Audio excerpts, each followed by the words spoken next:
Ребята, ну, за все хватаемся, честно сказать, пока сохнет наши колонны, столешница и так далее. Причем мы сейчас еще и грилить собираемся, запалили костер. Но погода плохая, нам еще надо разрисовать камень. И я хотел бы, руки чешутся, вот еще этот проект запустить. Значит, готовимся к майским праздникам.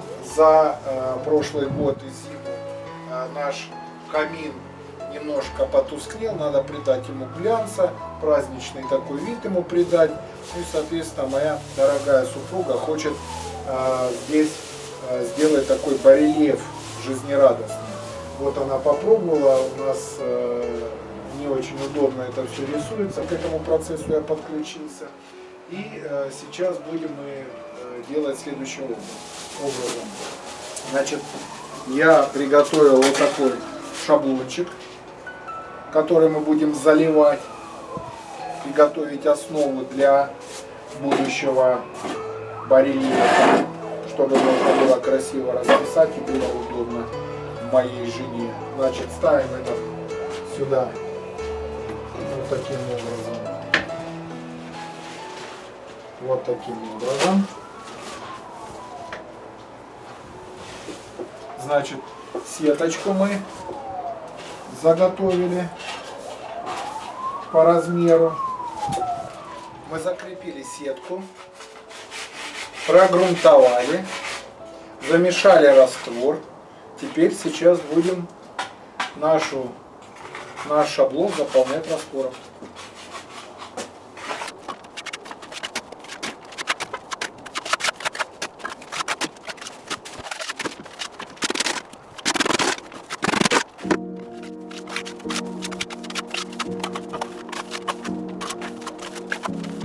Ну, в таком виде, я думаю, мы и оставим. Теперь, когда в следующий раз приедем, оно подсохнет, мы снимем и будем приступать к высокому художественному искусству. Прошло 2 суток, мы снимаем наш шаблон. Вот такой у нас получился шаблон основания нашего будущего барельефа, как у Высоцкого. Кома все блины мои, а не только первые. Я надеюсь, что в моем случае этот блин не будет комом. Смотрим дальше.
Немножко подновили красочку. Ну и вот что у нас, друзья мои, получилось. Ничего лишнего.